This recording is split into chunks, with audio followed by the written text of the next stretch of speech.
John, never get a yeah, no, I'm Kaiser.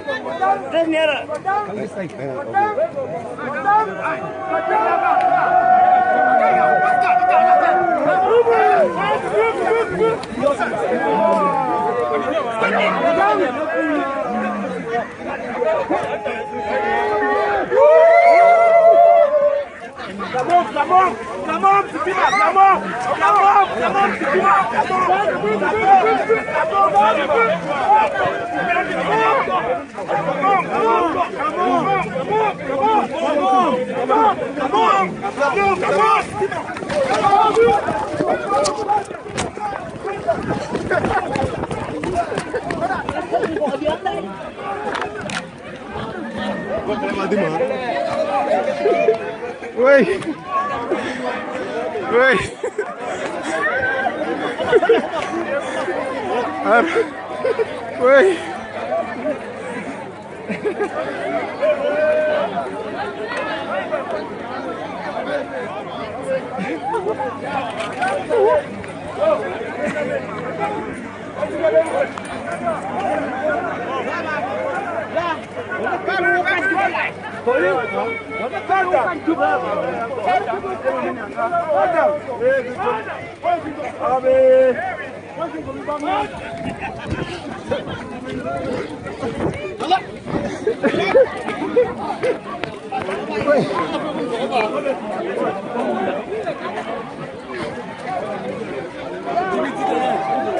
Okay.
Okay.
Okay. All right.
There you go.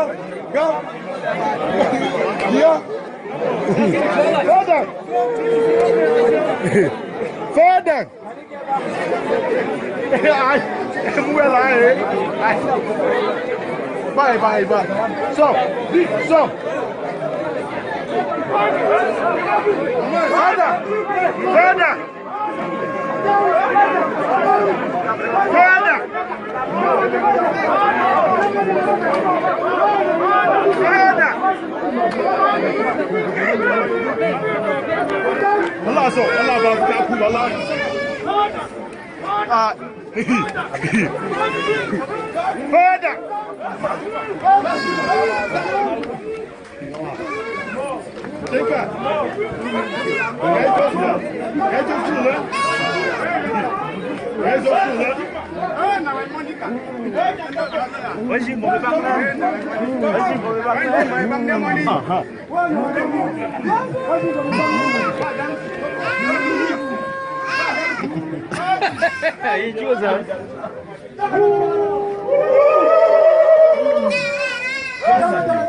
Come on.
So, you succeed to take it from the distance like this? Yes.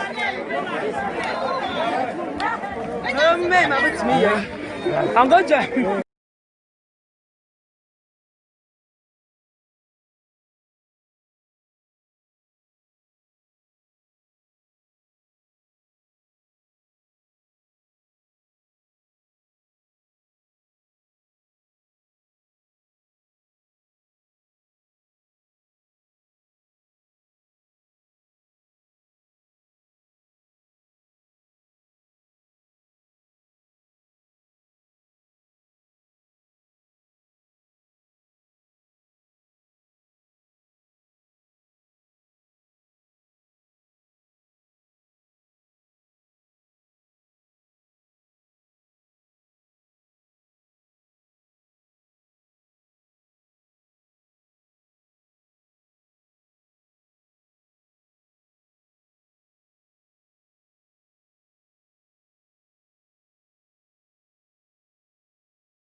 Martin Lee.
Donc on veut pouvoir contrôler nous.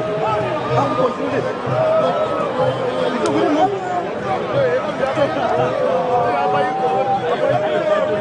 Aïe contrôler.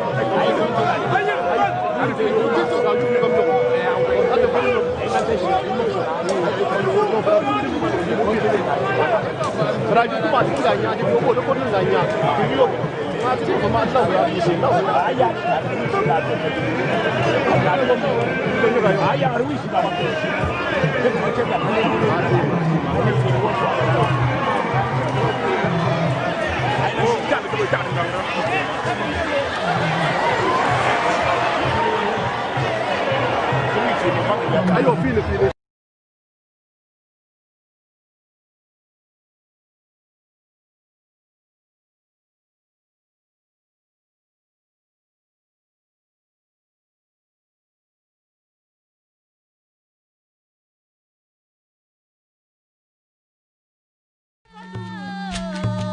Only one. On chiffon. With them locking in you land. We don't with them. How we all go inside? We do not check. You love me.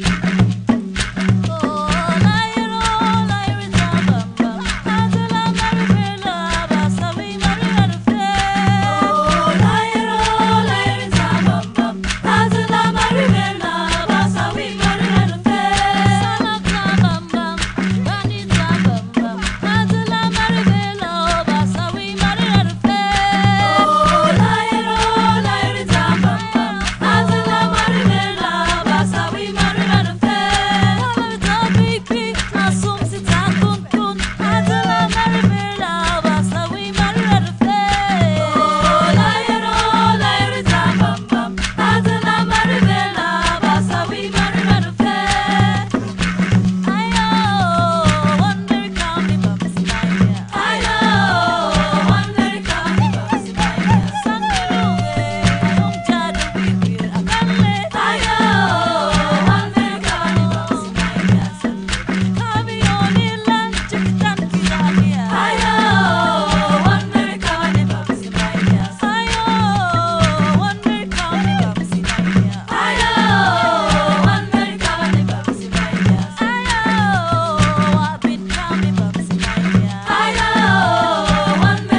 listen carefully. Chinese are ruling the Chinese land. Japan is ruled by Japanese. England is governed by Englishmen. America is governed by Americans. So, Africa must be ruled by Africans. I wanna know who owns the land. We must rule from Cape to Cairo. We must rule our purpose land. I say, we wanna know who owns the land. I wanna know who owns the land. Aslan, hey, Papa Aslan, Papa Aslan, Papa Aslan. It must be free. Angola want to know who owns the land. Mozambique want to know who owns the land. Namibia want to know who owns the land. I say, someone want to know who owns the land. Zimbabwe want to know who owns the land. African freedom fighters want to know who owns the land. Papa's land. Now listen to the history. We've been here since creation. We've been here since creation. What else do I know? Since the time of sun and sand. Since the time of moon and stars. Since the time of air and sea. Since the time of men and things. We must rule from Cape to Cairo. And then we must rule our Papa's land. Papa's land. Oh! Okay now. Now I want to talk to my people.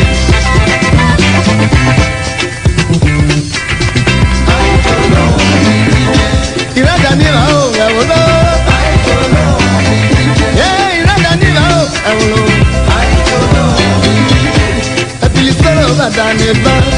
Now we are the crossroads. On the Pemo, Lambela. Bill Sarova Daneta. On the Pemo, Lambela. Opalim Mayagera Baba. Yeah, Opalim just Yaraka. Opalim Matizanya Vetonge.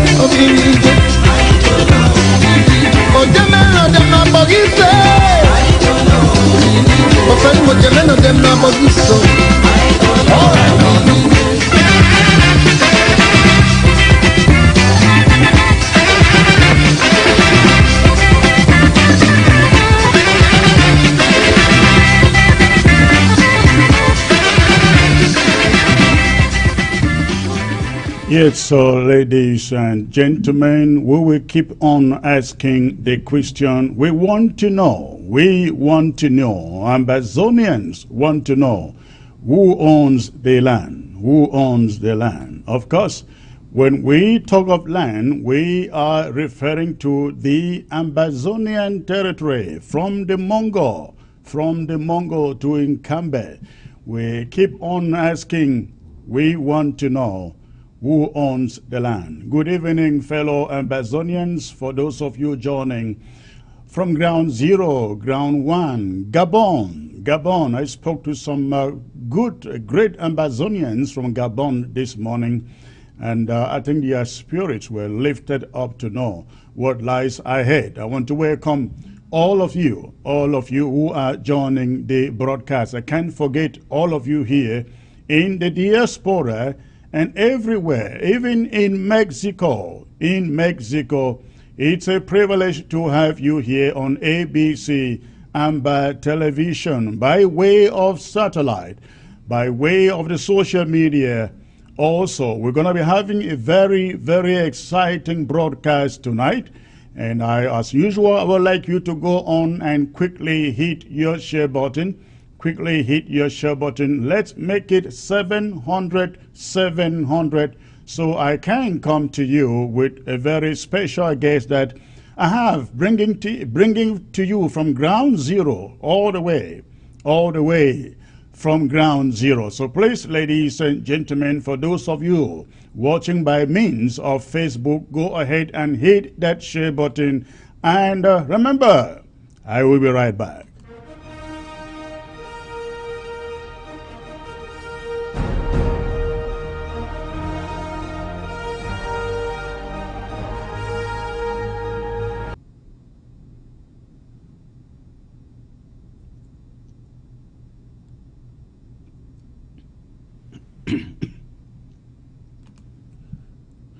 Welcome back, ladies and gentlemen. Again, please go ahead and hit your share button. Go ahead and hit your share button as I prepare this broadcast, as I bring to you this broadcast.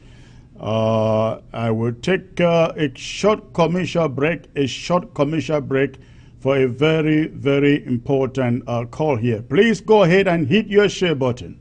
You need a financial instrument.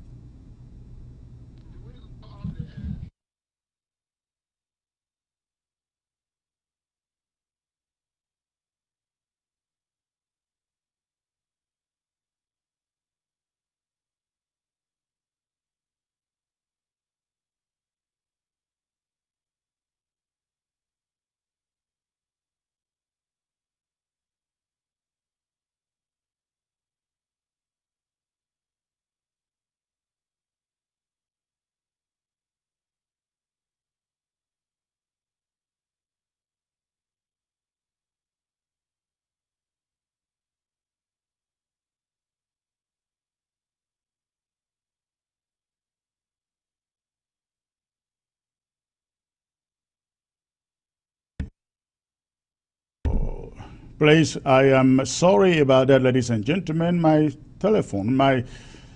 microphone was switched off. Please go ahead and populate your platform. Go ahead, populate your platform, the social media platform, YouTube, Facebook, Instagram, everywhere you are watching. ABC, please go ahead and hit the share button. Quickly give me 700 people, before I come to you with my guest, tonight. We're going to be talking about ceasefire, negotiations and reconstruction, the temperature on ground zero. That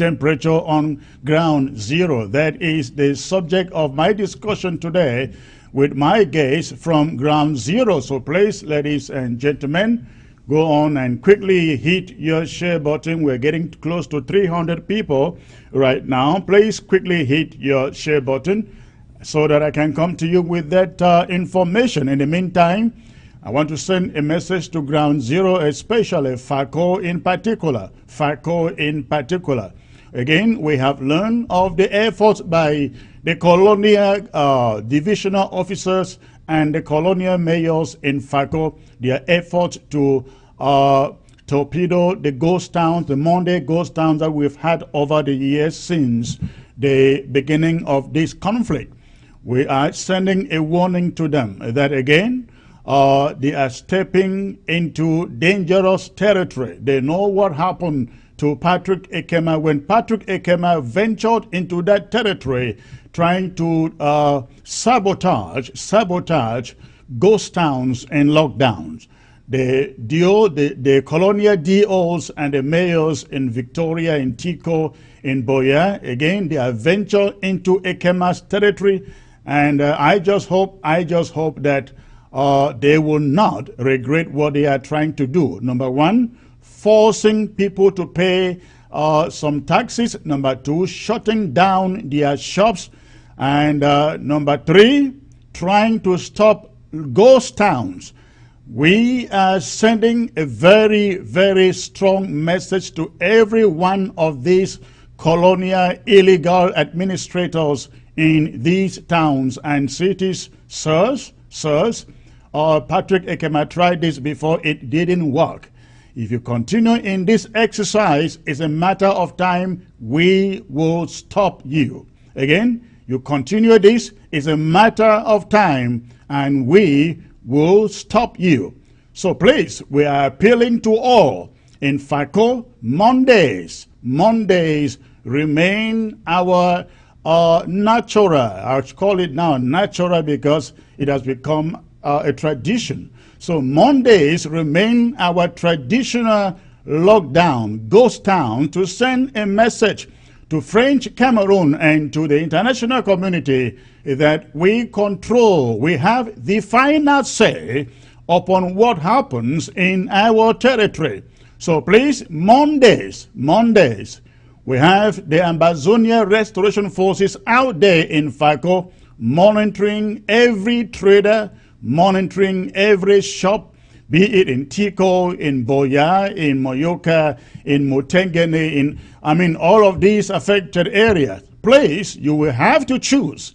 You will have to choose who to respect, whose laws to obey, whether laws of a foreign country called La République du Cameroun or laws of the Federal Republic of Ambazonia, our own country. So every trader out there in FACO, please get the message. You either have to choose to obey Ambazonia or obey a foreign country in La République du Cameroun.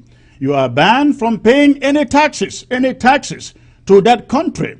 You've paid taxes for over the years. What have those taxes done to you? You don't have roads.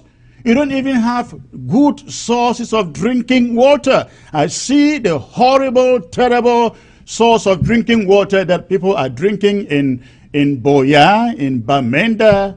It's horrible. It's horrible. And you are paying taxes on a monthly basis for 60 years to that country, and you have nothing to show for it. Please, we have abolished, this interim government has abolished the payment of any form of taxation to La République du Cameroun. And this doesn't only apply to the traders, it applies to every person doing business out there in Ambazonia. And you go there, you pay taxes. We understand that when they force you, when they come after you, you have no choice to. But under no circumstances should you be a free man or a free woman and think of paying taxes to La République du Cameroun. We have abolished that. Ambazonian citizens must pay taxes when things are all set, when this conflict is over, to the Ambazonian government. For now, you don't even have enough to feed your family. You don't have enough to take care of yourself. Talk less of thinking of going to La République du Cameroun to pay some taxes. Please stop that. All right? And again, the Ambazonian Restoration Forces, they are out in FACO and they are monitoring every shop that opens its doors on Monday because of the fear of illegal, unelected colonial mayors and divisional officers. Please save yourself. Better shut down your shop, shut down your business on Monday and avoid being marked out. All right. I hope you get these, you got this piece of information, ladies and gentlemen. The numbers on Facebook are not rising to my liking. They are not yet rising to my liking. We're just about hitting 500. There should be about 700 by now. I give you 2 more minutes to give me 700 people, at least on Facebook. All right, so please, I see the numbers jumping right now. Thank you. If you are just joining, go ahead and hit your share button. Hit your share button, ladies and gentlemen, so I can come to you with a guest and a proper presentation for today. All right, array, approved by the objective Ambazonians.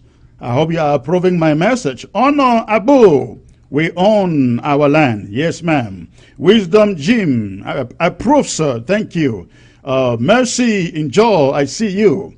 I see also Kumba LGA, Kumba Local Government Area. I hope Kumba Local Government Area is preparing for the war draft coming up the week after this, the weekend after this. Ladies and gentlemen, we have Sunday coming up, and we are drafting for the great county of Boyo, the county of the great son of Ambazonia, the late Augustine Ngomjua.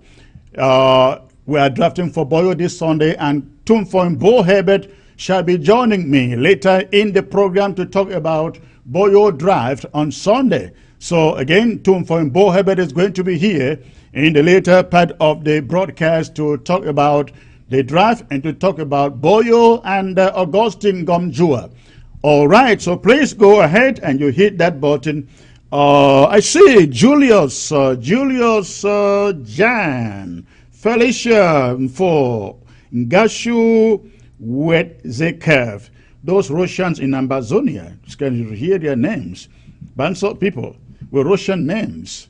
Okay, I see also Jiang Tano.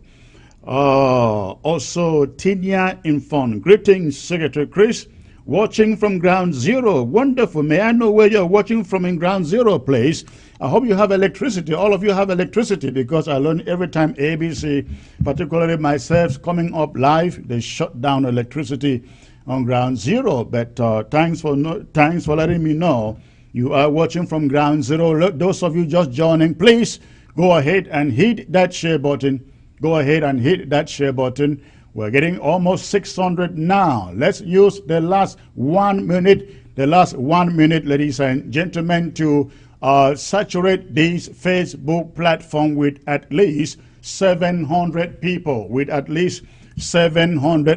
Again, I'm having a very exciting guest coming to you all the way from Ground Zero, and we are talking about ceasefire negotiations, reconstructions, and of course, vis-a-vis the temperature on Ground Zero. Now, before I get there, ladies and gentlemen, coming up to you a few minutes ago, I got sent some statement coming from the so-called elite. I just received a statement from the so-called elite of Libya, elite, and the funds so-called from Libya. And the statement is essentially a threat to yours truly and other Ambazonians and Libyalemas in particular who are out there standing for a free and independent Ambazonia. And the statement is threatening yours truly. I haven't read, I read it in the rush. I have not gone to the details of it, but at least all I know is the statement is threatening yours truly and threatening other patriots hailing from the BLM who are standing for a free and independent Southern Cameroon. Now, why I will take time to read and digest that statement, I see a long list of so-called elite and funds or chiefs signing that document. That document will go down in history, ladies and gentlemen. The document will go down in history. When it is all said and done, when this struggle, when this revolution is all said and done, we will use documents like this one to know who was on the right side of history. But today, I'd like to assure the so-called elite that the era of elite is gone, sirs. The era of elite is gone. Not in Ambazonia, not in the Southern Cameroons, not even in, well, I don't know about La République du Cameroon, but I can assure you one thing. I can assure you of one thing, that the era of elite is gone. It's gone and it is done. Never again, never again. Because what is the need of elites? What is the need of elites who abandon their constituency, settle in the foreign country, because they are afraid to stand for what is right? They are afraid to stand for what is correct. Again, the era of elitism in Ambazonia is gone. If you are an elite, we want to see you stand for your people. Because that is what true elites do. They stand for their people, they stand for justice, they stand for what is right. They don't stand for their bellies. They don't stand for their villages. They don't stand for tribalism. They stand for justice. And let me assure you, until justice is done to Ambazonia, you think you can intimidate some of us, you make the gravest mistake in your political careers.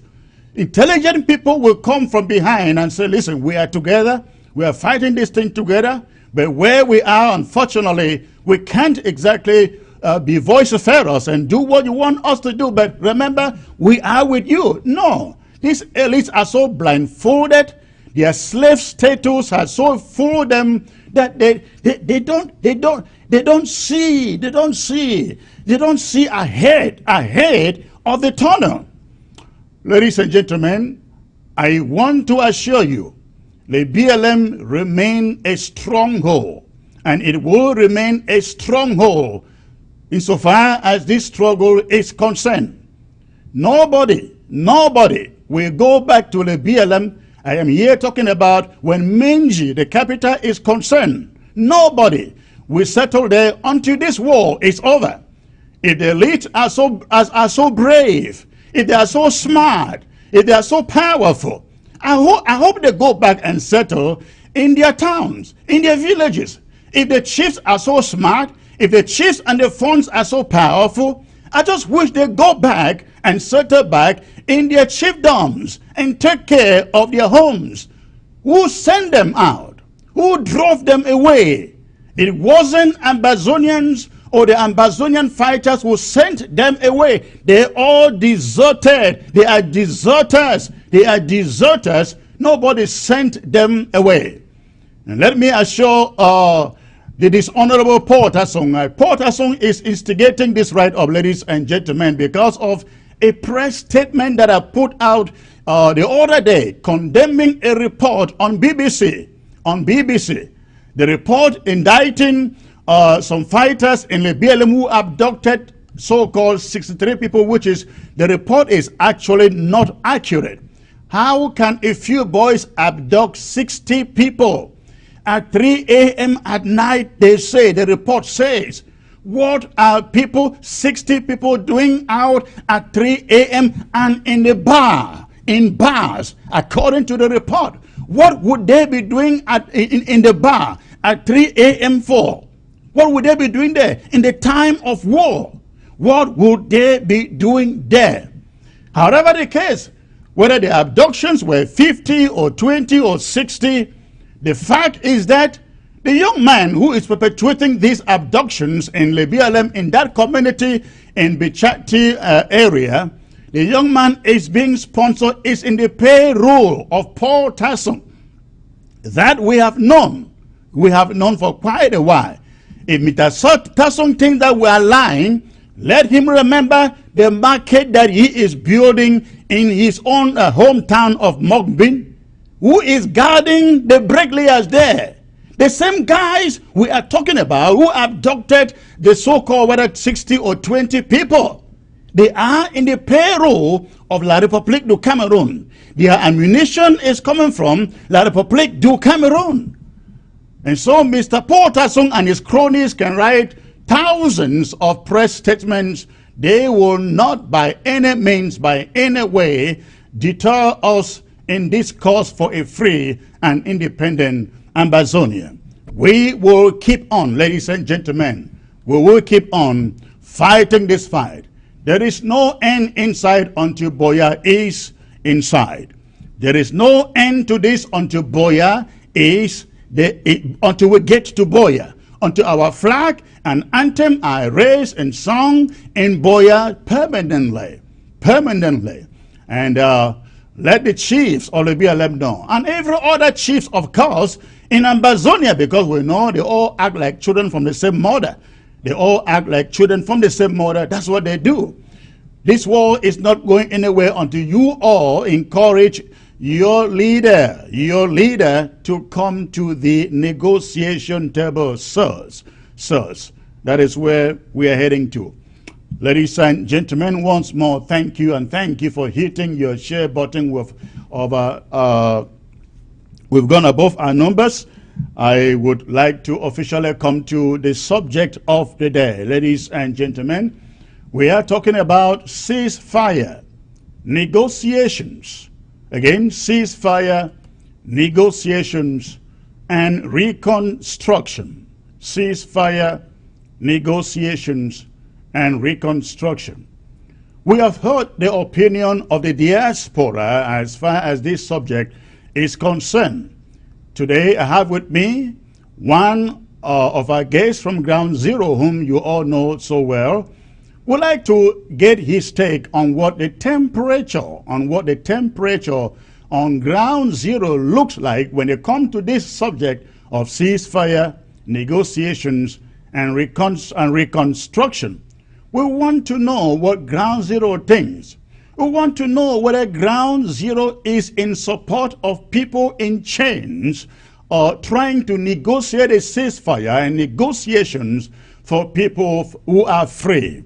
We want to know whether Ground Zero stands for reconstruction in the midst of genocide, in the midst of killings and raising down of towns and villages on a daily basis by terrorist soldiers from French Cameroon. We want to know whether Ground Zero has the stamina to withstand the aggression from French Cameroon throughout the rest of the time that we still have left in this war. And I am talking about the one and only Dr. John Ako. Dr. John, it's a privilege to have you, sir. Good evening. Once more, the pressure is on again issues affecting Cameroon. Why not the sub-region, Africa, and the world at large?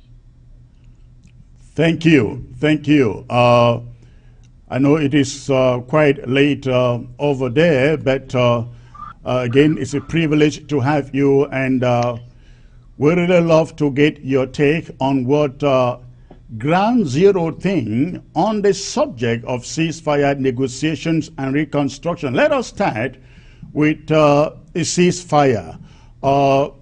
Is Ground Zero ready to see any form of ceasefire that is not arrived at from the negotiation table? When I mean a negotiation table, I am referring to a table in which there are international mediators and guarantors. Is Ground Zero ready for that kind of ceasefire, sir? When we talk of Ground Zero, I remember that you should equally understand that there is diversity of opinions. There's of opinion that, or when the Bilingualism Commission was created, the Disarmament Commission was equally created. And again, at the same when the Reconstruction Commission was created, not everybody has been for it. And also understand that within the same battle, people even have engaged for 3 years now. I believe I will not include 2016 because it was disobedient, which turned out on the 22nd of September 2017 and the 1st of October. From you will equally understand in the same area we refer, even everybody as Ground Zero, there are diversity of opinions, and other are for the fact that there is a need to reconstruct what they have destroyed, that we call them members and of that particular class. There are equally what we call the federalists, whom in many of their numbers equally have called for a sincere that we cannot come in time of war. If I may stop you a little bit there, when you refer to them as calling for is sincere, I mean the word, my emphasis there is on the word sincere. When they say sincere ceasefire, what, according to you, do you understand to be sincere? Would sincere mean coming from anybody? The sincerity in a ceasefire movement should not only a single individual. It's a respecter of all the actors and the belligerents involved in this same struggle. And every time the need ceasefire again, one will not, and I insist that one will not forget of the role of the state and what we, the most belligerent with a highly sophisticated equipment and weapons, and that the same individual that made the decision to begin in the every other person was then, and when the military that would guard the nation against foreign enemies were declared to be used in an internal conflict, there is, I mean, on the part of the state, be as they have the power, the pen has taken a lot of times to call for what they call the Grand National Dialogue, which, in my opinion, was just a political instrument used to propagate science of the ruling party, and again to give the international again what we have criticized, that so ever called the Grand National Dialogue was just a phenomenon where the agenda was drafted by individual, and the discussions and whatever debates that were gone there taking place were highly decided. The various commissions created by a single body. We are from without this Grand National Dialogue. We are at a period where nothing has changed on the ground, but I believe very sincerely that people's opinion believe that you are not the strongest political party. The MRSC party, at the same time the dialogue was held, many of its members, including the leader of that party, Moise Kamto, was in prison. Many that, in fact, the government knows that those who are creating problems in the Northwest and the Southwest, those in the grounds and the group, the separatist movement or the secessionist group, the need for a sincere dialogue, which is said to be inclusive, should therefore consider the forces that are not fair okay with the way in which things are being handled. And there should be any dialogue, whoever, wheresoever it is, should equally be. There is going to be a fair. Then there is what we call a mutual understanding of all the four stakeholders that presently are involved in the conflict ranging area of the Northwest. You talked about quite a number of groups on ground zero, or ground zero being divided into different groups: the Federalists, the Unitarists, and of course the Restorationists. Who are the majority? Who are the majority on the ground? Do you think they are Federalists, Restorationists, or the Unitary State guys? Yeah, I like you to see my statement. It is not like concept of majority be so subject, because there must be a value tends to counting, kept giving you a mathematical expression of numbers that gives you an idea. If such cannot be proven, then all of us are based on ideas. And again, if we look at the other extent, is who accept the highest for the individual with one of the third force after the state. I believe very strongly and without any debate, without fear of honesty, that the restoration movement and the secessionists presently have the lion's share in decision making on what the states, because it is sincere that the Federalist doesn't have arms, the Unionists, or in some way or other, might have been controlling opposing forces by the state and other state agencies in one way or the other, but are considered as allied to the government. So, in a brief detail, somewhere when you look at the Unionists, the Restorationists, or the Separatists, these are the two belligerent and the two opposing views to havoc and instinct, which is a Reconstruction, a questionable perspective within the particular milieu. Now you keep on using the word separatists. Why don't you think they are restorationists?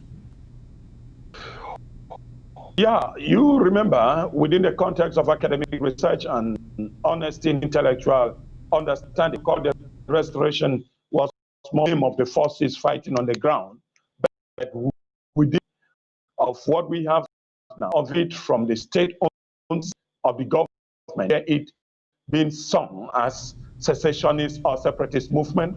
The word restorationist is always used to refer to the military of the secessionist group. It is like we call the military of the state and the restoration forces of the separatists.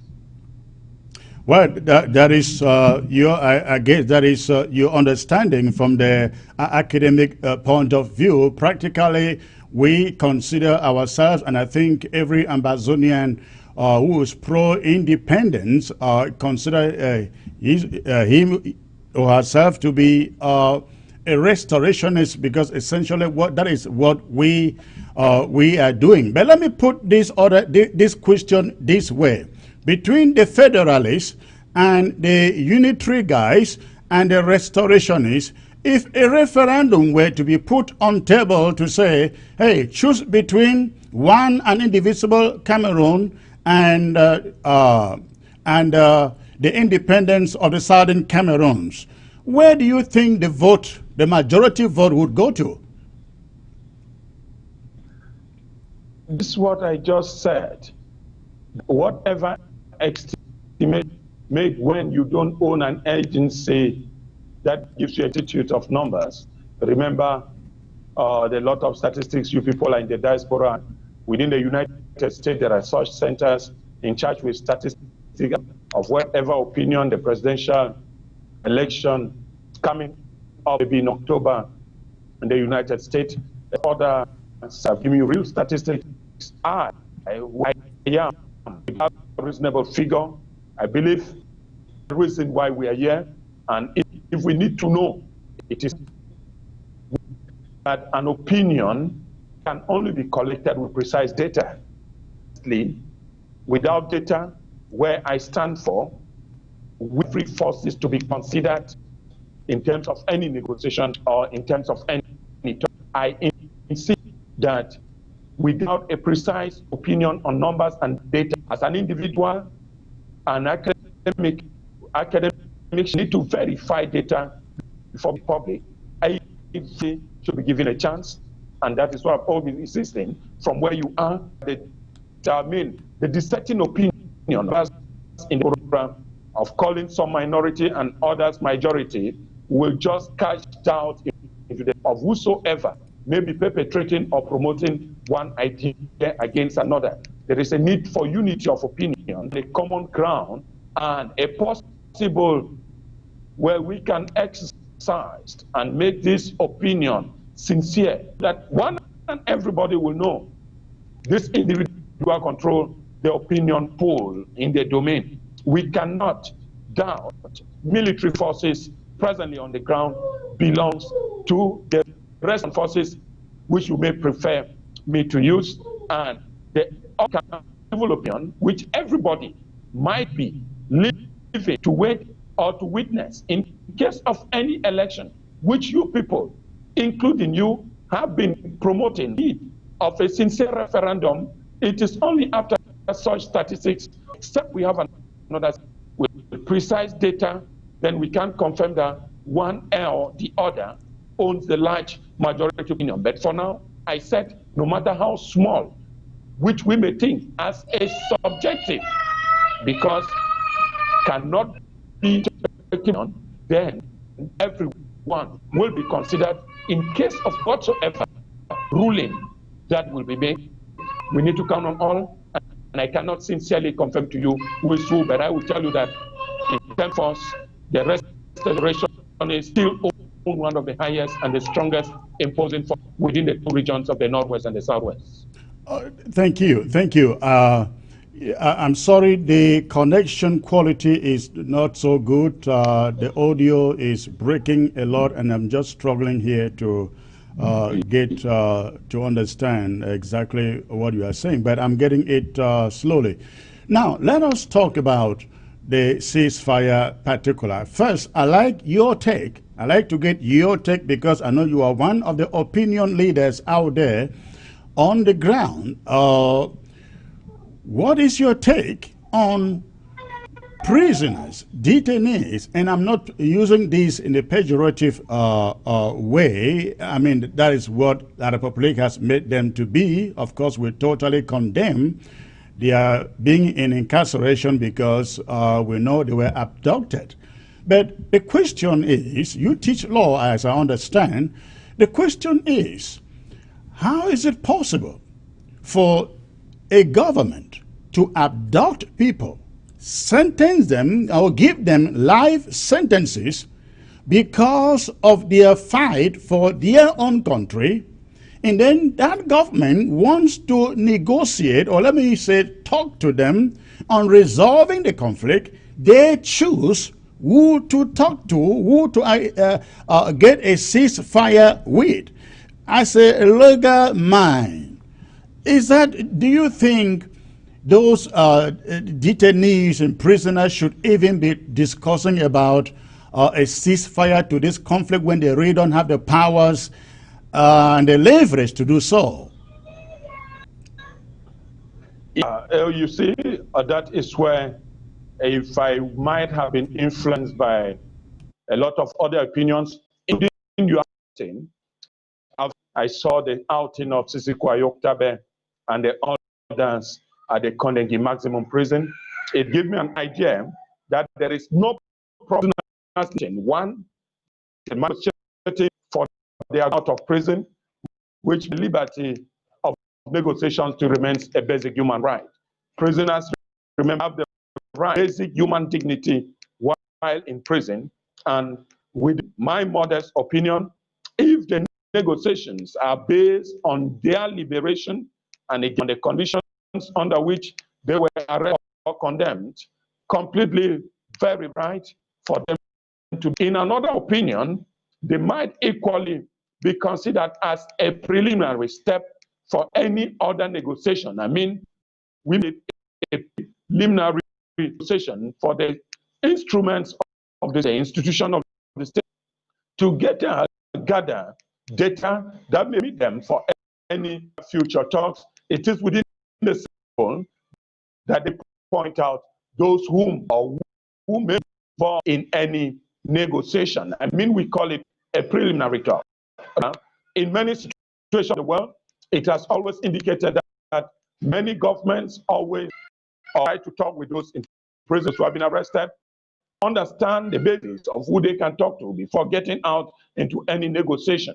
You remember strongly again that if we need to talk, we must somewhere. And the sincerity is that when you look at the 4 points set by Sisiko or proposed by Sisiko Ayoktabe and his team, not any way far from going to the prison first before any session, which means the lion's share or call for ceasefire remains a mute. I mean, within a ceasefire atmosphere, the prison, particularly now, doesn't have done for any ceasefire because they have been restricted human dignity.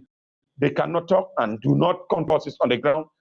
The government is aware. So, which means within the forces of the state, we don't know what they do, and that the government of Cameroon, well, that the opinion of the is being controlled by other forces you can call the government abroad and shun the scarf and whatever. The government is who gives logistics, who gives financing, who gives opinion, who orders decisions of what goes at ground zero.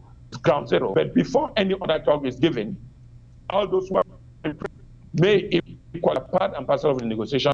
And what the preliminary negotiation had maybe was to receive an opinion. Why not see if the people, the individuals whom have been, I mean, some of us condemned the illegal and the illegal arrests they were taken from the in Nigeria or Abuja, and they are only internationally condemned. And the Nigerian court has given a ruling that the government of Nigeria has used a fabulous amount of money for such illegal abduction. These are clear. Those in prison, I insist, have presently to give any sanctions. I believe the Senate team, and with what you people call the government is aware of the war draft, is quality, and that a lot of finance rates within these quarters may create a more tension in the days ahead. And preliminary talks will be necessary to consider everybody. What you are saying there is the government of La République du Cameroon is certainly very, very worried, very, very concerned about the amount of money that the restoration movement is raising. That's what you are hearing from ground zero. It has been that. Even the government is aware about it. And there have been a lot of pressure again from the French. And remember, within the French government, they had the money, about 50 billion francs CFA by the French government for reconstruction. Because the United Nations, again, believe in the security within many countries are already endorsed. Cameroon, south, the conflict in the northwest and the southwest placed on there. And the government is afraid. It has to ban France, who is government in Cameroon, has not taken upon himself to see how the problem should be resolved. That is why you see the continuous French ambassador in Cameroon, whom others consider that the government in Cameroon is simply a region, and the president has been chosen as governor of Cameroon, and he is being given his accountability. The French ambassador, who is the representative of government in Cameroon. What we are doing is the French government equally has a hand and a result and a report to principle of United Nations them that they are making efforts. Donald Trump has accused insistently of not being able to solving conflict in his colonial country. And of it, which is Cameroon, if there is a need for any Security Council, France will need to print a clean and clear report of supportive within these 40 billion francs promised by the French government will just be part of French Cameroonians payers money that has been walloped and been hostage as even foreign reserves or whatsoever to help the trailing economy after the crisis in the Northwest and again the more disastrous COVID-19. If I may follow up on that point that you are making, the connection to the French, do you think the French are the ones telling La République du Cameroon, do not sign on to any United Nations ceasefire?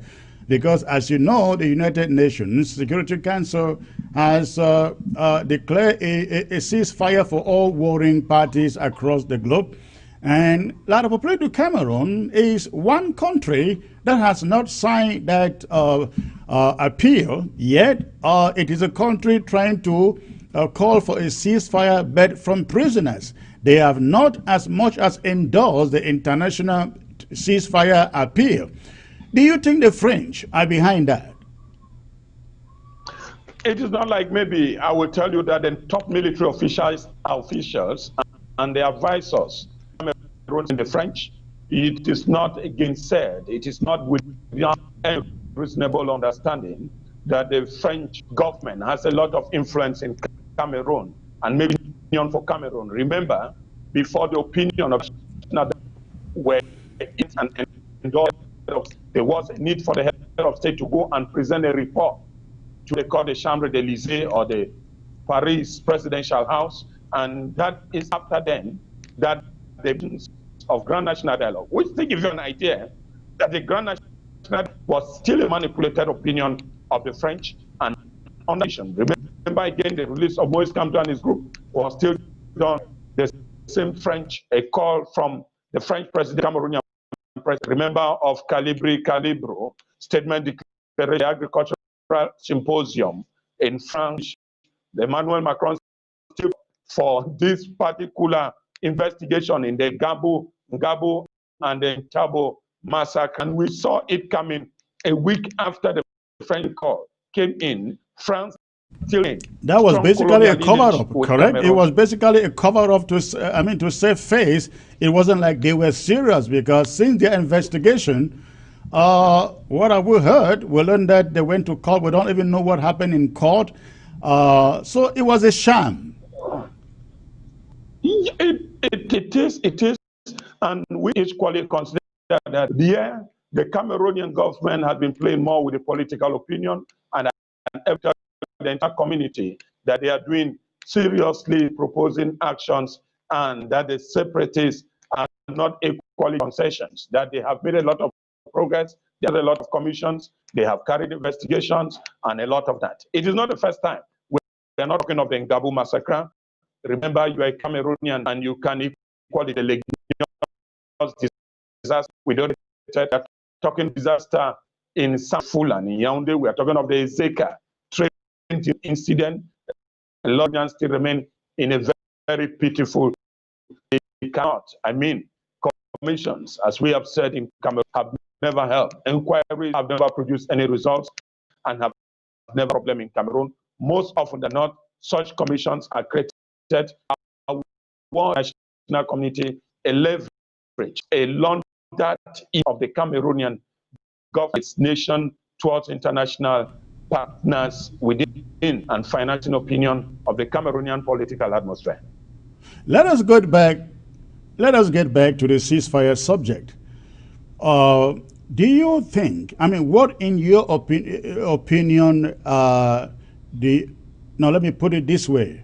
Do you think Ground Zero would accept a ceasefire that is reached between detainees or prisoners and La République du Cameroon, as we had with Iko, Sisiko, and the others? Would Ground Zero accept anything? That is assuming they were to arrive a deal. Do you see Ground Zero accepting it as a settlement? When you talk of, I still remember with the issue of call the partner or the actors involved. When you talk of the Ground Zero accepting, those who are of the unionists will tell you that they are okay. Those who are federalists will tell you that there's time. Yeah, propaganda been made here, and we have seen that several opinions. I think I'm actually referring to the overwhelming majority whom you refer to as supporting independence. Yeah, exactly. That is what I'm saying, that they will equally tell you that those who support independent or the restoration forces, which maintain military opinion on the ground, will never and will not give in until there is a sincerity for those who control the forces presently on the ground. There is sincerity, from what I mean, the interim government to give an opinion, or those who control the same forces on the ground give a ruling. President not done, within my modest opinion, nobody, including foreign partners, that those who are in prison still maintain us to call for a ceasefire. They may be part and parcel of it, but not the opinion or the final decision maker particular ceasefire. All right, thank you. That makes a lot of sense. Now, we have absolutely no problem with the 4 points advanced by Sisiko. But we have said Correct. It is absolutely out of place for those 4 points to be deliberated upon in Yaoundé between the restorationists and French Cameroon or La République du Cameroon. The reason being that you will never, I mean, you know what I'm talking about here. You will never trust any agreement that is reached between La République du Cameroon in that country, because you are a living witness to how many resolutions. You just mentioned the so-called Grand National Dialogue and their resolutions. Nothing has happened. We remember the tripartite in 1991. What happened to it with all the good recommendations? Nothing happened. At the beginning of this conflict, they said they were creating a Supreme Court, an Anglo-Saxon Supreme Court in Yaoundé for the English-speaking population. Of course, we don't know what happened to that. So on and so forth. Anything that you agree with La République du Cameroon within that territory will die the moment you walk away from that table. So we are saying, yes, there is nothing wrong in what Sisiko demanded for. But to sit in Yaoundé or anywhere in La République to talk about it, to discuss it, is absolutely out of table. Now, we want to sit with La République du Cameroon in front of international mediators with guarantors to discuss even those same 4 points. Do you see anything wrong in that? As an opinion and equally a participant in this, I believe, Chris, you will believe with me that at times the minds is what we call in dialogue and negotiation. When sincerity doesn't count, sincerity negotiation can equally undermine even at the level of the international politics. I mean, we can still decide to take negotiation or dialogue, and that the history and what we are struggling today, the fly propaganda or the agenda was drafted by the United Nations, and the United Nations was aware, and that South Road cannot be independent by even or 2 weeks or a month before French Cameroon. The United Nations was aware that the independence of Southern Cameroon before it being combined or reunified with French mean give him the authenticity, and that the act those who control Southern Cameroon might have had their through the document certificate of independence of that nation, and so equally be and only be independent with La République precondition. And France went ahead to manipulate, and the English themselves, they were not even present. I mean, the British people were not even present and have never even cared about that of the territory. Do you imagine that what we are suffering today was a whole that has been drafted, that this is the way forward? We are going to manage this region. We are going to cover up and we'll downgrade the second star, and that will change the country, bring back the parliament women. All those steps were taken to give you there was an agenda drafted. With the same international community, a lot will be done. Well, the question I ask most often than not is the sincerity of opinion of international actors. And one thing I have told many others, I will tell you that the international community and politics is a game of interest. And a lot of these people would like their interest first to count. It took then just a week and 2 weeks or more to assassinate Gaddafi, but you can't accept with me that it is 4 years with more deaths.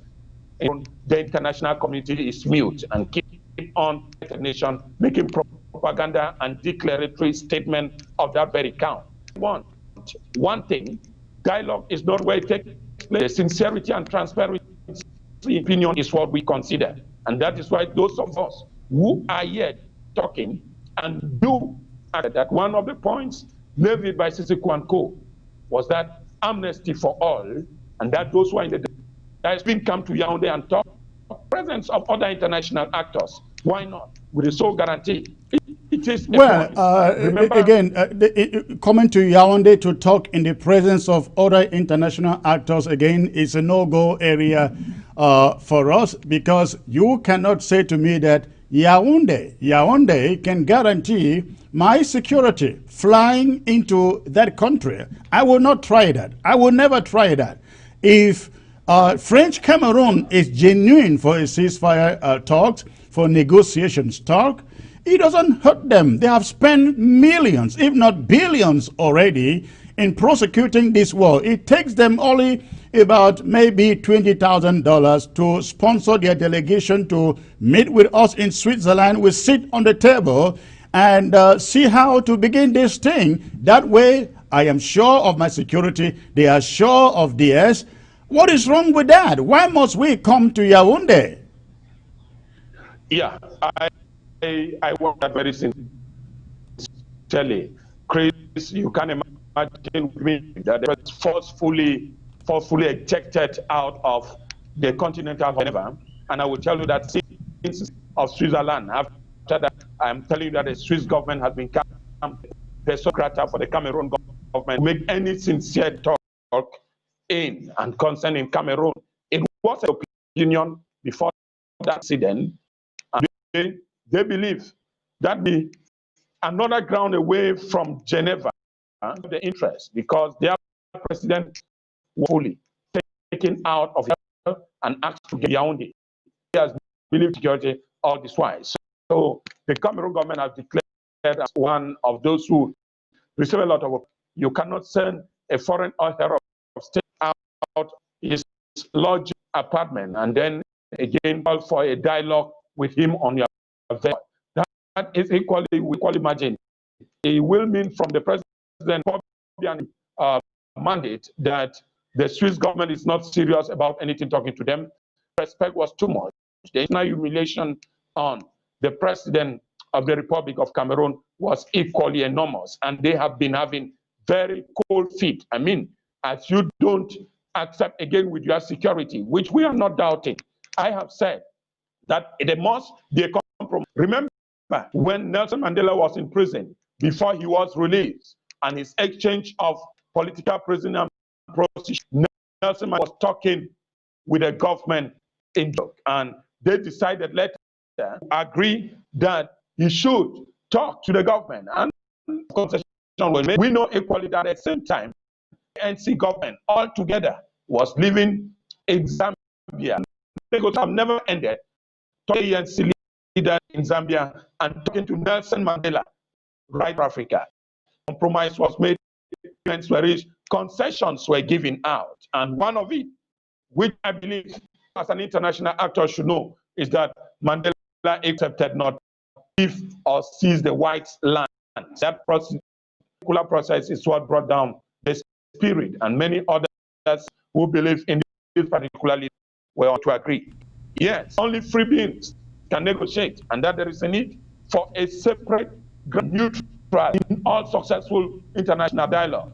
What has been Makosi Accord that was signed in Burkina Faso, and today the same Makosi Accord that was signed in Burkina Faso, which and the full president, how can I put it, the former Hungarian president all agreed to, was telling you that that particular Black Godet team and Laurent Gbagbo simply signed the Makosi Accord, and that's of their same and the very rich regime. That is what I will insist, that we and who we negotiate to might not be an opinion, but then I still say your security and those in the diaspora too, one of utmost importance.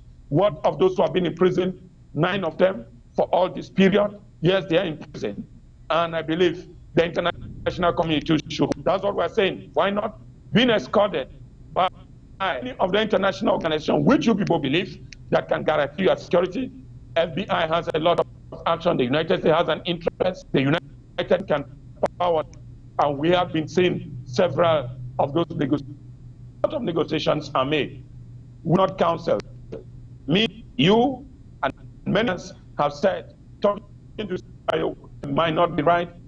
Talking to the right people and others may be right.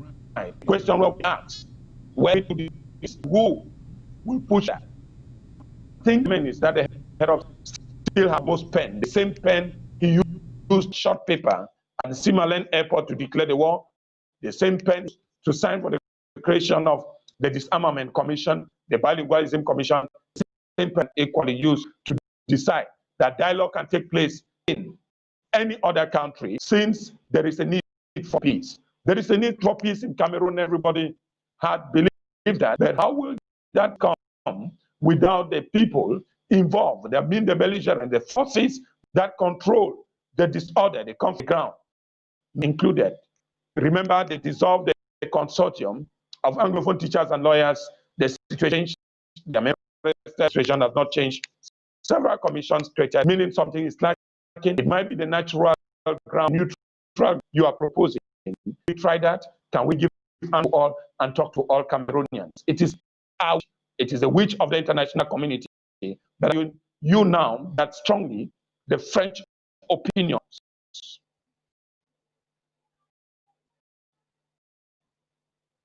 Well,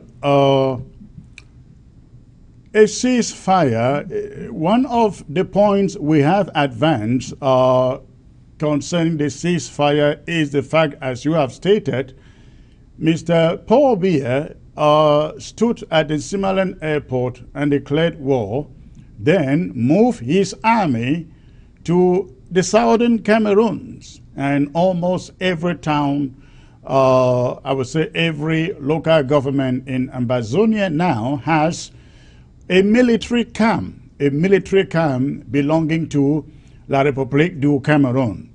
And La République du Cameroun is talking of a ceasefire. We have stated that We did not declare war. We did not, Ambazonia did not declare war. Ambazonia has not fought across the Mongo or Matazam.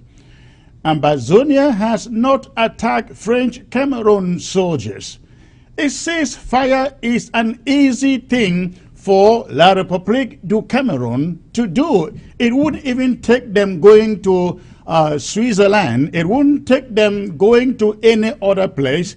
It just takes them signing a decree, because, I mean, you understand, everything in that country is by decree, by decree. It takes Mr. Biya signing another decree, asking his soldiers to pull out of Ambazonia, and Ambazonian restoration forces, we have no one to fight against. Isn't that as simple? Shouldn't you guys on the ground zero be advocating this?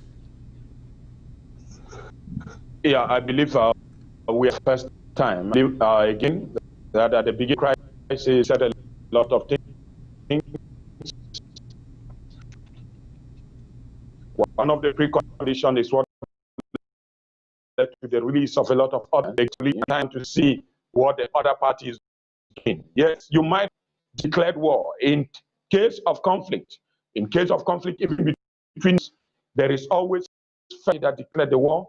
But then, when it comes to peace deals to be signed, we need of either party, and you were one that declares the war. We equally sincerely believe that the preliminary talks were to lay a foundation for some sincere talk in the days ahead, which you can count with me that we are not just going to accept issues with easy mind, because we need to be given the government to, after withdrawing from the zones. I have several times that there is no military within your own territory. The military was made right out of the nation and order. When we find the military within the same nation fighting its own very people, many opinion leaders, including government authorities, a lot of them accepted that it was an error. But now, you know, there is what we call the war marketing scheme that many already consider which amount of money they benefit without. There is no need for the war. There is need in your fighting. They will tell you that the report received or I always give an impression with declaration by members of government who make huge amount of money by giving fake reports to the state that they will win, then they will win, and that peace will return. Which is getting to 4 years now. The war has not ended, the fighting has not ended. That is why even the international community and Guterres and his government said the time should, and that is a ceasefire. At times, we have seen equally unilateral ceasefire in moments throughout the world. We equally seen a mutual ceasefire within and everybody. It should be like a step that he took the decision to take order to call off the war, then the other parties too can never consider. Because it would be very impossible when two parties are fighting, you ask another to drop his weapon while you are still holding your own weapon and not maintaining the same position you are standing. It makes in this case, I think there is a little difference there, because again, our boys have not moved. Since this war began, they have not moved, and it is French Cameroon, it is their troops that have moved. So if French Cameroon were to lay down their arms and pull down their arms and walk away, our boys, just where they are seated, they lay down their arms and go about their daily lives. Don't you think so? Yeah, that is what I said. At times, ceasefires are made as a unilateral decision. At times, to give chance for peace. We have seen that places. And in all times, it needs a mutual understanding of forces on the ground to act.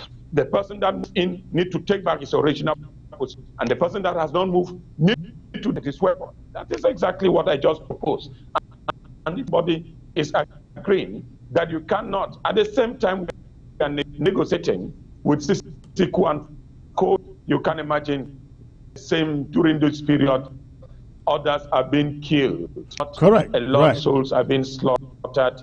Again, can we be talking of the same time to give instruction to call people to even depose? And in fact, when people give up truce and other ceasefire, which is temporal and again.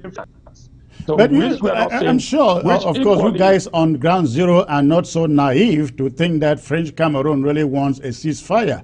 They actually want to go about their reconstruction, knowing that the moment there is any form of ceasefire, people enjoy a certain level of peace for maybe 3 months, 6 months.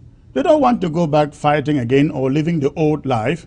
So a lot of people to Cameroon cause of the war and start reconstruction, and the fighters get tired and want to walk away. Isn't this what they are looking for? I guess you guys on ground zero, you know this. Yeah, it is not like knowing. You should know very well that all government has been proposing is just an intention to quell tempers. And again, like I said, they are looking for methods of peace, meaning to restore peace in the two regions. And it can take them to win souls and win others that will come down, drop bombs. The recent report given indicated that over 48 fighters, both of Boko Haram and in the secessionist movement, have dropped their weapons and have joined the disarmament commission or centers.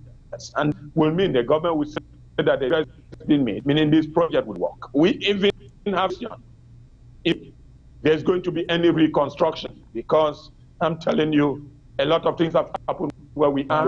Promises have been made to government. Agencies have never been constructed.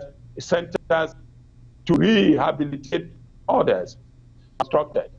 It might happen as a propaganda to quell down, and why not? As I said, to launder the image of abroad, to still prove that, look at, we have given them a construction agenda and they are not still okay. Don't you think they don't even need the people? Do you think they are not even for a ceasefire? Do we need nations in a town or in a region? We need to see projects and not movement. Project. The minister was in that, he appreciated things. A lot of other dignitaries have visited the area. The Minister of Defense have visited this armament commission and what we are going to do. If the government is believing in what we wish to do, I believe if you need to build castles, if you need to build the stadiums and then move ahead and install the infrastructure. See, and give the sincerity that you are about doing it. Are we aware? Are we short particular agenda? Many are still doubting. The message is so decorative, enticing, and attractive that there is sincerity in the opinion. I will tell you that the Catherine incident, the monument that was promised, is getting to 3 years, has been done on that point. How will we believe that in the whole of the Northwest and the Southwest and the number of schools constructed, we need to take some commissions, attendance to propaganda before reconstruction takes place? We need a project that's on the ground, rather as a marketing strategy or a marketing to call for intentions or to weaken the minds of those who are in the region. To what extent? Dr. John, it's rather unfortunate. I wish we had a better connection. The audio is not good at all. It's kind of getting a little difficult to get you through. But I guess the audience is still hanging in there. I guess they can understand you. But let us talk about a little bit about this reconstruction thing that we are talking about. How do you even think reconstruction without looking for an enduring settlement to the conflict? This is the way we look at reconstruction. In our view, reconstruction and what is going to be reconstructed should come out of the table of negotiations. Because normally you have to go about, send people to go about, take statistics, take data of whose house was burned, which school was burned or destroyed, and so on and so forth. How many people need homes, and so on. They need to do this. This has not even been started. And they are talking about reconstruction. And unfortunately, the UNDP is part of this. Is this the kind of reconstruction that you're talking about? Yeah, Chris, you have data than I do equally. I will accept with your opinion and the worries you have raised. It's not yours alone, but the Cameroonian public, I believe very strongly, has not seen reconstruction without how do you construct.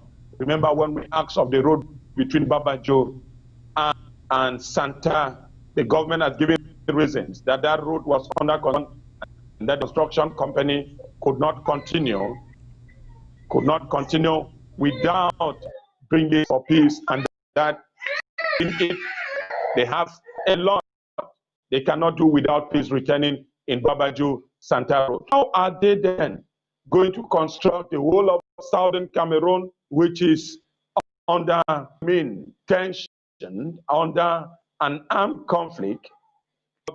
Minister Tassong responded in his opinion that development efforts will go to regions calm and quiet before progressing to areas of war as a strategy to the worry of the people, which means it was going to take another 10 years, maybe, to reconstruct. And is this really the effectiveness of the Reconstruction Commission? So reasons will equally be given.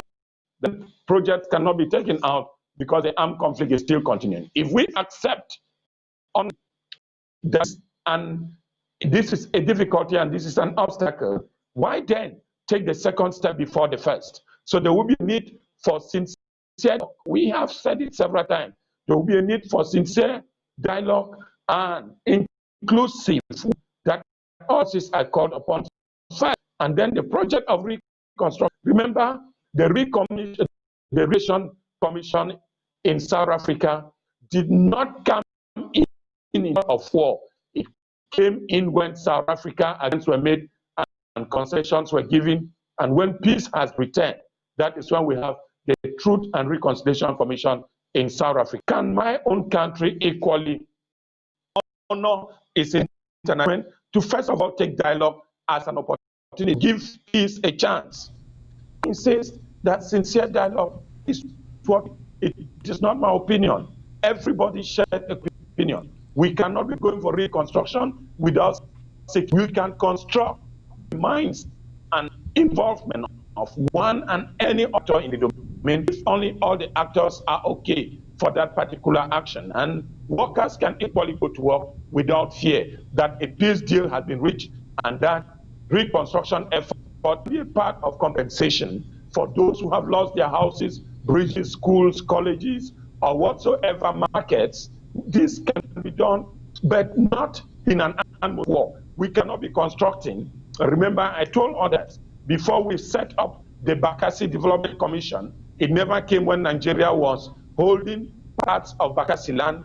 It came in when the Green Tree Agreement was reached between President Paul Biya and President Obasanjo of Nigeria. Why can't Cameroonians equally learn this lesson that for any government effort to region, there is a peace deal that signed and appease the people of this area, because it will be very bad for us to see the same people that killed a member of the family in development efforts in the region, not just throwing water on a deck's back, and that will come back to the same point we're between now and before. Remember, a lot of actions that I've always called them perishable or futile solutions never created or generated any impact.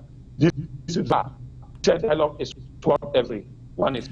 Amnesty to all involved in the crisis is what we call. Why then do you take some assassinated, kill this armament commission and keep those who make simply propaganda without arm? I mean, by words of mouth, you consider them more dangerous than those who have skipped down or dropped their weapons to come in this armament commission and you forgive theirs. Is it not a fallacy? All right. All in an right. effort. Again, unfortunately, the audio quality is really bad, but Okay. I think we're managing it through to the end. Let me ask you, Dr. John. We've seen other countries in the same struggle like ours, like Eritrea, like the Sudanese, Southern Sudanese. They went in for 20 years, 30 years. We've only seen 4 years and counting. Do you see, if this war is not over in the next year, in the next 3, 4 years, from your observance on ground zero, do you see ground zero persevering to stand the heat? When I say ground zero, of course, I'm talking about the overwhelming majority that wants nothing but a free and independent Ambazonia. Do you see them standing the heat for the next 5, 10 years? Should this conflict extend this far? Yeah, what I'm telling you here presently is that in of the world, you just cited Eritrea and Sudan. Remember, a real peace deal was arrived at between Eritrea just some years back with the present Prime Minister, and which means it is ready. But then, tempers will be rising, others will be falling, errors will be made, and pains will be generated. Some people will not have the mind to give others, and which means the situation may get worse. The days goes ahead, the land deserted. I'm telling you, if we send you photographs of some of the biggest villages we had before 2016, and what have become of those villages in this area, the villages have been deserted and completely been turned into forests where hunters now go to practice their problem. Which gives an indication that as the years goes ahead, that is how the population will keep on living the zones. And we remember that as the population leaves the zones, many others have become internally displaced and going and getting education abroad. This will mean that the call that you had may get back, but it is not what we wish. It is not what we pray. That is why we that a sincere and timely peace is what we are seeking, and that should get into a seat. If this government was sincere, the first step I tested the sincerity of the Cameroon was for the Oil and Phone Conference, where Southern Cameroonians could come together and talk as a common person. Right up to now, the government has been unable to give a positive move. Why? Because there is a need for disunity. And you remember the disunity on the ground, a lot of forces fighting one another, killing and assassinations, stealing or looting in one part of the country or another. And again, it's on opposing opinion. These are the consequences as on dragging. The consequences will be more durable. Remember, there have been an increase in the price of basic commodities in the other part of the Mongo, and fingers have been pointed. Farmers are unable to work their farms in the northwest and the southwest region. Are we sure? Remember, my brother, you need to come and see what has become of the citizens. The government, individuals are having the hit. The groups that are involved in the just mentioned some being sponsored by some state authorities, and what we consider was a part played by the vigilante group in the Gabo massacre, which means a lot will keep on being committed, and people's minds will be wounded and deeper. And that is how separation of peace initiative will instead be collapsed. This is not where we started. This is where we are today. If the nights keep on enduring, and I think the worst is still to come, but that is not what we pray for. All right, thank you. Quick question. When you guys come out and speak frankly as you do, be it whether Ground Zero or to the diaspora channels like this one, do you fear for your lives?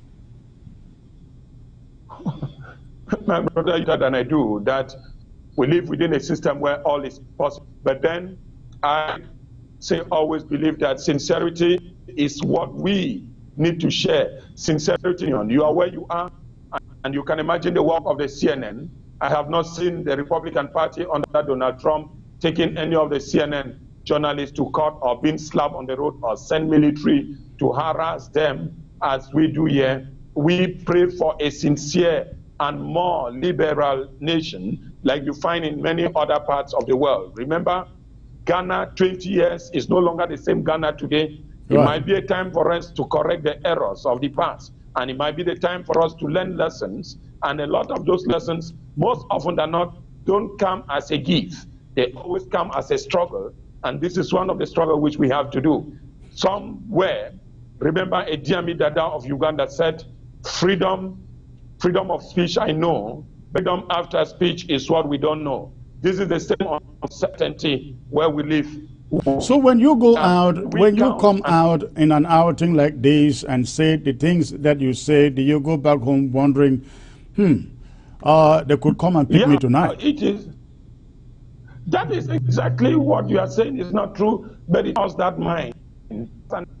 As a teacher, I have to educate, and we are educating. The sincerity is frank. It's what knowledge is. There is no need you give wrong knowledge to students and practice something else. Remember in the days of Patrice Lumumba, he said, I am talking to the Belgians, and that the education you gave to me, I seen you apply in the Congo. Allow me to practice the education you taught me. You cannot teach an individual something else and then practice another thing. What controversy? Jesus did not teach his disciples to do what he is saying and not what he is doing. So if you need to be a disciple, an apostle, or a follower of Christ, do as ordained. It is the nation. That is the honesty in education. We are training people to lead a nation, not to lead an individual. The nation will pass. In fact, we as individuals will pass, but the nation will remain. What information have we given? What legacy do we leave as individuals? I'm not, and we will not be sincere that we need a frank to give better reports to the president. If reports were given, results to the head of state were giving sincere information, this wouldn't have the continuous dialogue of what we call the Anglophone Consortium and the teachers' movement would have issue no matter how long it was taking us. We were so make dialogue a permanent institution of governance. We don't need to get into magic to know that in many nations, remember the red or the yellow shirt revolution or movement in France, government has assassinated anybody. On daily basis, the French government is in quest and in search of a sincere solution to answers or the questions demanded by the workers. To increase age or increase public civil servant pension, the government is seeking. All right. Why can't we have the same mind here? All right, thank you. I would like you to take a look at this conversation you had at Equinox Television. I think this was 2019. Take a listen, please. Really, death is not what we wish, but death is a certainty. And again, death is a wage for our existence on earth. And that the mayor, Ekema Patrick, was once saluted by the state and the government for his fierce support, and as you proudly put it in your report, that he was an anti-ghost town crusader. It is totally controversial that the mayor at this time, when he existed, was voted by his people, again was taught by many as that who turned his back against his own very people. But then many other political opponents of Patrick Ekema might have been waiting for it.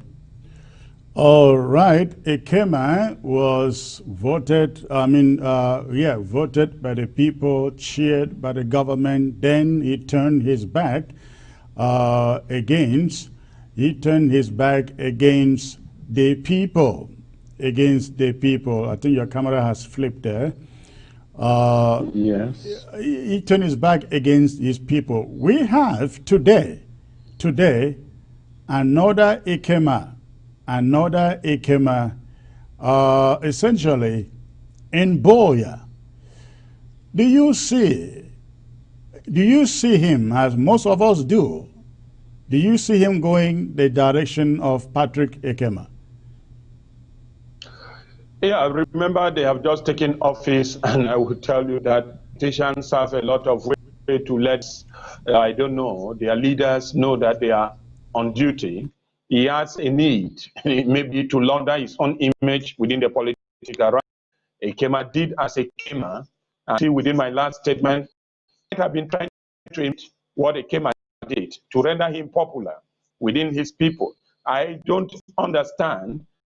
You might be emulating anyone whose record was doubtful, whose performance was questionable of yourself and what you are doing, us whether it is right, and stop emulating the examples. I have learned to maintain intent that which I know.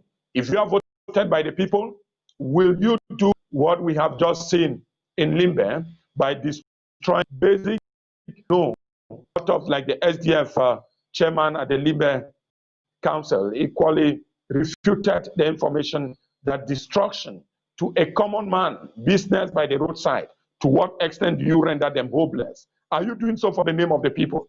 I mean, politics is a game for the people, and by the people, those who elected you. If we take it back to the history of the Athenian democracy, we need an average opinion of each and every person before we take decisions against those people. The moment you stand against your own people, it was a moral conscience of these people that gave you the mandate. If today you can be against them, that it means somewhere you were not voted by them. You might have been appointed by the power of the prince. And this gives all the idea that within the party, all those who represent them wherever they are, there were no primaries that took place within the Northwest and the Southwest region, and that they were just elected, appointed by the CPDM elites and their class who represents those constituencies. So they know very well that any appreciation will not be from the people. Their promotion or demotion will not mean anything to any local person except by the government. So they carry out the wish of the government. The ghost town issue or kids that were held several times throughout the Northwest and the Southwest have always been a problem. And many others use it as a propaganda to send a message to the government nowadays that they are doing enormously. Can't you stand on your own feet rather than wearing the shoes of another person? I have graved the indulgences of Cameroonians. Ask what you have done, not what another person did. Stop pirating policies. Stop pirating identity. Your job is not my job. I have a duty to do what I'm supposed to do as an individual, and what keeps me intact is my moral consciousness. Is it right? What I am particularly passing as information, is it correct? There is fear of the unknown, and I believe we must think of why we live, what legacy you have behind. There is a need for the mayor of Boya, if time comes and if I'm given the opportunity to address the situation, I believe his advisors at the level of the council should tell him that we need to approach this otherwise. It would have been better for him to take a dialogue with the same people concerned before a decision is made. We are still thinking that ahead, it might come back to his senses because Boya, Limbe, and Tiko might be creating havoc within their own people. And the environment where we live, we need to be very careful. We don't know who we have and who we have against us. So please, these are things which I said, and I will not say, those who voted me, am I serving them? Is this the way I should serve them? What legacy do I leave behind? I told you some time ago, if you watch some of the interview, when we applauded to the effort of Belamoki Chanli, the senator, whom for his time as a mayor of that town, did not know any strike. He could handle the university student, why not even the teachers as a mayor? Belamoki did a lot of jobs within that town, and to only realize that such legacy was just destroyed by his successor. So maybe this other one is ready to work on the same food, on the same footing like Patrice Ekema did. We just need to and see the next decisions he's going to take.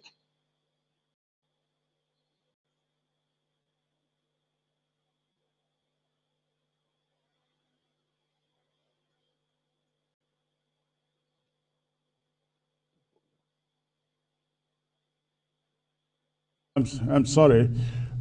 So what I'm trying to say is, if they think that if these mayor and the colonial DOs in Fako think that they are invincible, if they think they are protected, they should remember that was what Patrick Ekema taught.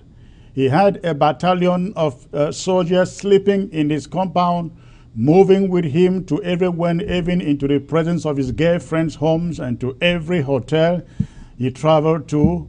But he still ended up paying with his own life for this. Now, let me take you to another subject here. You heard me talk about the so-called BLM elite and the BLM chiefs. It's something that can easily be applied to almost all the elite in all of the country called Cameroon and Southern Cameroons or Ambazonia. Was I wrong to say the age of elitism is over? In this part of in Ambazonia? Was I wrong? Yeah, you might be saying that the age of elitism is over. A lot of those elites too, where the documents are signed, you need to know the environment where the documents are signed. You ask whether they themselves were in the BLM or they were found in Boya or they were in Yaoundé. And where the meeting took place is where I am still to verify. A lot of those decisions at times were made after serious conscience enticement, meaning a lot of promises and cadeaux or what you may have as gifts were made to these particular people called upon, and that he who doesn't sign will have his chieftaincy dethroned. A lot of that we have seen around. So the circumstances too may be doubting, and they will come back to tell you that I was asked to sign, and so who am I to refuse? So we know very well that the chiefs are the custodians of the laws of the people. And don't be surprised, some may even say that they didn't know their names were included. They were not consulted, so right? It is not new. It is not new. When you go to the parliamentary sessions in Yaoundé, others vote for others. Others, but their names they appear as voters. So we are used to this type of ball game, and it will be exactly the same. And that is what has been going around. We might not just consider the list equally as authentic, because a lot of names that are found, as I saw. Well, when we consider, hold on there, Barrister, we have every reason to consider them as authentic until the individuals in that list begin to step out to say, I was never consulted, I didn't sign it, I wasn't there. Until then, we will consider it authentic. Yeah, that is what you just said with me, that it was today or so. We expect that in the next 1 week or 2 weeks or 1 month, seeing people dissociating or distancing themselves from such a list. It has happened several times. That will not be strange. So it's what I'm saying. Others will tell you that they took their small envelope to sign. And so any individual after a promise has been made, we just know that in law, there is that concept of consensus at idem, that the minds of the parties should be at ease. How can you sign a contract when a promise was made? You made an agreement for an exchange of a promise in financial terms. Is it not still what we call corruption? Is it not still issues that are punished by positive Cameroonian law? If that is the case, we said it is something to regret. An elite in name of a chief or a fund has, first of all, to rule and people with sincerity and with that concept morals, which I have used. Some people will tell you that morals don't count in politics, but I believe very sincerely that the office of the president, the office of whosoever as the chief, has to call with the morality and integrity of an individual. If this is not what we are doing, then we have become hungry and we are ready to eat from any pot once food is brought in front of us, not knowing the source or what the context it has to do with our own lives. A lot have done so. People have taken what doesn't belong to them, and the consequences are only noticed after. So every decision too, remember that takes a personal decision in an action or a word, also knows what awaits him at the end. We are here as I can call the civil society, and our opinion is to educate and give a ruling on what we think. But our opinion will still remain subjective. It's not an objective or a popular opinion, because we are not going into vote before coming here to talk what we are talking. Chiefs are supposed to protect the interests of the people. Rule is supposed to be apolitical, distant away from the forces of politics, and then rule its people as one. When we take side with the other and we reject the other, are we still doing so in the name of the people that we represent? That is a very, very good question out there, Dr. John. I hope that the chiefs in Ambazonia listen to you and answer that question within their constituencies. It was a pleasure having you. I really want to hope that next time we will have a better connection so that we can enjoy this the more. Thank you very much for showing up. I look forward to inviting you again and having you here on ABC, sir. Before you go, tell me what you think of ABC on Ground Zero. Yeah, you remember when all this started, there have been a mixed feeling, and that the ABC and the SCBC TV has created a lot of panic. A lot of people who own this channel were equally punished because the propaganda message. But what I think is an opinion. No matter the basket, you have the right to accept or to reject the information you receive from whatsoever news channel, and destroying the dishes or satellite people on their roof has not stopped people from watching it on their phones. This is the failure of solutions that were taken, forgetting that today televisions are not only broadcasted on cable, they are equally on wireless network. How do we then manage such a situation? It is time for us. Information has come to remain, and that information remains one of the forces of a positive nation. Any country that encourages information then encourages the development of that particular nation. The more advanced economies equally count information communication as one of the arms of the state. Thank you. Thank you. When they shut down the internet, they thought they dealt with us. Unfortunately, they didn't know we were coming with television. Now they can shut down, they can go to space and shut down the satellite. Let me just make an announcement to them. We are coming with radio too. We are coming to plan a satellite radio. A satellite radio on Ground Zero. It is coming, and I don't know what they're going to do. So, but again, Dr. John, it was a pleasure to have you. Please, you have remain safe over there with your family. I hope that you will not be chased out or forced out as Barrister John Nsofru was chased out. Thank you so very much, please. The pleasure is mine. Thank you. Okay, ladies and gentlemen, that was Barrister John Ako, coming to us all the way from Ground Zero. Unfortunately, again, the audio quality wasn't the best. Of course, you all understand the state of internet over there, the bandwidth that they are dealing with over there, but at least I think we grabbed something with his presence here. Bo Herbert was supposed to be with me to talk about Boyo and the late Honorable Augustine Ngamjua. Bo Herbert has not been able to join. Maybe he's held down somewhere. But this is what I would do, hoping that he joins. I will open the phone lines, take a few calls, and by the bottom of the hour, if he doesn't show up, we'll call it a day. So I will ask you, I will open the phone lines. Please, before you call, make sure that you turn down the volume of your television set. Before you call, make sure you turn down the volume of your television set or your computer if you are watching from your computer. Before you call, turn down the volume.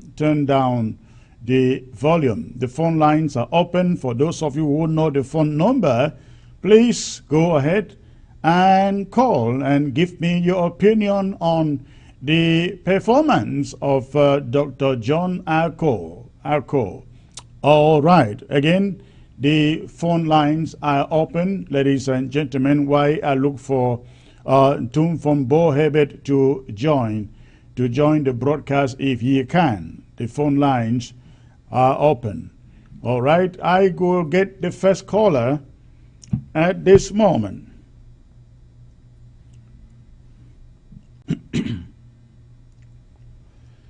Hello, sir. Hello, Secretary Chris. Good evening, sir. May I know where you are calling from, please? I'm calling from Switzerland, sir. It was a great show there with Barrister John. It was really an educative show. But my question goes to you, sir.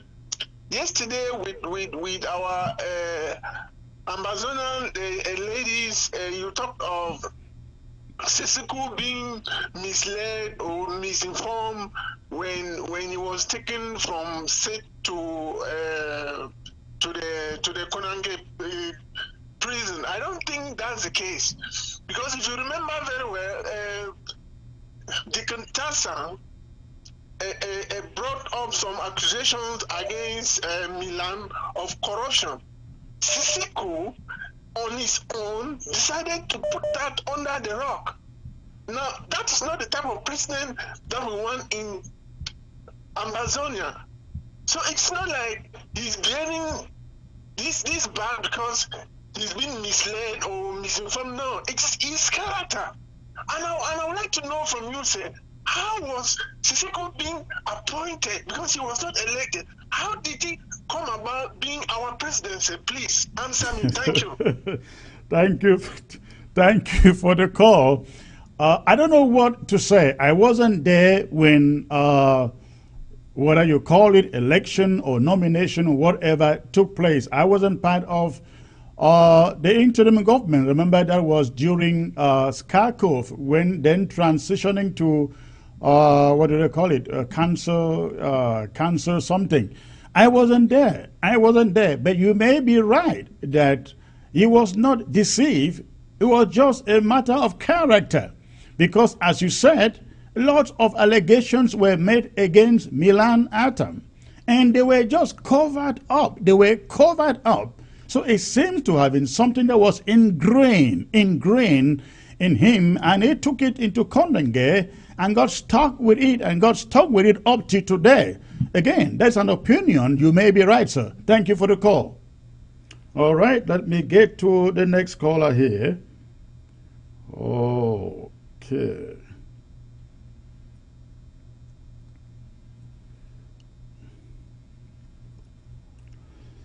Hello, sir. Hello, Secretary Chris. Hello, UN. Good evening, sir. Yes, I want to thank you and Dr. Ako for the program of today. I want to tell Dr. Ako that we are happy with what he presented today. And if I have a message to those who are on ground zero, like the elites and the chiefs, we are telling them that what we are fighting for is for the freedom of all Amazonians, including themselves. So for no reason should someone say that because of fear or whatsoever, they will be signing documents and threatening people. If you cannot come out openly to denounce injustice and genocide, you can just stay. Stay away from the media. Allow us, those who can fight, because we are fighting to free all Amazonians. Remember, when the Prime Minister went to Bamenda, one person in the audience said that even the Prime Minister and everybody in the high table, they are with us in spirit. So this is high time. If you cannot stand and denounce injustice, denounce the genocide, why can't you just stay quiet? Because we are going to free all of Amazonia. Thank God, a lot of people are beginning to understand that freedom can only come when you have the right to exercise your opinion without somebody chasing you, without somebody coming against you. Thank you people so much. I want Amazonia to continue to draft. Everybody, we need to draft. What we need is total and unconditional independence. Nothing to do again with La Republic. If you love La Republic, the borders are still free. It is time you relocate. You can even migrate to La Republic right now. Thank you. Thank you for the call, UN. Thank you. You said it right. We are fighting for justice, and if any Ambazonian elite or the BLM elite in particular do not like justice, stay where you are. Stay in Yaoundé. Remain in Douala. You're not being forced into this. And nobody has driven you from your palaces or from your homes. You left on your own volition, sirs. So, but if you don't like what we are doing, stay away from Ambazonia. Remain in Yaoundé. I can assure you, your intimidations or threats will not by any means deter some of us from pursuing the cause that we are currently pursuing. We will fight till the last man standing. Let me assure the so-called chiefs and elites of the BLM, you are on the minority side, sirs. You are on the minority side. We shall see at the end of the day who stood for the people and who stood for their bellies. That's just what it is. All right, let me see who is on the line next. The lines are open, ladies and gentlemen. Okay. All right. Hello, sir. Hello, Secretary Chris. Yeah, hello, sir. For the work you're doing. Thank you, sir. Hello? May I know where you're calling from, please? Yes. I'm calling from North Dakota. Thank you. Thanks for the call. What is your contribution, sir? Yes, my contribution is that I want to thank Dr. Ako, but I think that it is not fair for him to say negotiations can take place in Yaoundé. I don't think any fair negotiations can take place in Yaoundé because you are talking of two countries. So two countries that came together. One person cannot be pulling the string and saying they want to negotiate only in Yaoundé and we are accepting it. Why would they not go to a tech? These are two countries, so we shouldn't allow anybody to derail us with a third party or a neutral ground for the talks. Thank Yaoundé you. does not have any mandate to discuss with us. Thank That is you. what I want to tell Dr. Ako. Thank you. That they don't expect them. Yes. Thank you. Thank you, sir. And that is the point that we are the interim government and of course the Ambazonia coalition team, that's the point they are making. There is no way we are going to sit in Yaoundé or agree to sit in Yaoundé or anywhere in French Cameroon in that matter, not even in Boya or Bamenda. We're not going to sit in any of those places to talk negotiations or ceasefire, whatever the case. It has to be in a neutral ground. In a neutral ground. Thank you for the call. Let me see who else is calling. Ground zero. All right. Hello. Hello. Good evening, Secretary Chris. Good evening, sir. May I know where you are calling from, please? I'm calling from Ground Zero. Okay. Northern Zone. Northern Zone. All right. Good to hear from you, sir. You had electricity today? Yeah, we have electricity today. Wonderful. Today. All right. Yeah, I want to thank you very much for the kind of panelists you are always bringing to us, and they are educating us very well. We are very happy with such a kind of personalities that you bring up. Thank you. In fact, I want to thank Dr. Ako for really giving us a very clear vision and a thought of a clean Southern Cameroon who is fearless of what may happen to him. If I was afraid that he will be saying that maybe today they will cut his head off, but when he talk about education, the mind, you go to school because you want to come out and educate other people about their rights. And people like him, I've watched him over over so many medias in Cameroon talk. That is the kind of elite that we think that we have to talk of, the so-called elite that are living in Yaoundé. Come, they should talk for their own people. Don't hide their identity. Even if today Sissoko is in prison, he's saying that he's not a French. He is Southern Cameroons. Those are still some qualities that are still maintained there with him. So, and then Dr. John has proven it today. If today anything happened with Dr. John, we know that it's the same kind of things that Joa and the rest and Mukong were talking, and then they were hated by the Republic. And this, I know that in the days ahead, so many Sarun Cameroonians who are afraid want to copy from our brother, Dr. John. All right. So thank him very much for me, pass my greetings to him and said, God is going to guide him. Let him not be afraid. We are praying for all of you out there. All right. Thank you. Thank you. You guys remain safe, okay? Yeah. All right. Thank you for that call, sir. Let me take, I think this is, what country is this? Hello, sir. Hello. Can you lower your television set or computer set, please? The volume. Yeah, good evening, Secretary Chris. I've done it. Good evening, sir. How are we doing today? Where are you calling from? I'm calling from Italy, sir. I want to thank the interim government for all the wonderful things that I've done. Please, there is some noise coming from your background, please. Yeah. I said I want to thank Dr. Ayaba. Good evening, and thank you for joining us on the show. All right. Hello, sir. Good evening. Good evening, sir. May I know where you're calling from, please? I'm calling from Baminda, Algeria. Okay. Good to hear your voice, sir. What is your contribution? I just have a question to ask Dr. John Akko. Okay. Now, I want to ask him, how does he assess the press on this our crisis? How does he assess the English press this our crisis? Because we have certain papers, maybe he can assess and tell us. Because let me just give 3 of the papers: the Post, Guardian Post, and one other paper like that. How does he assess as compared to the French-speaking papers in Cameroon?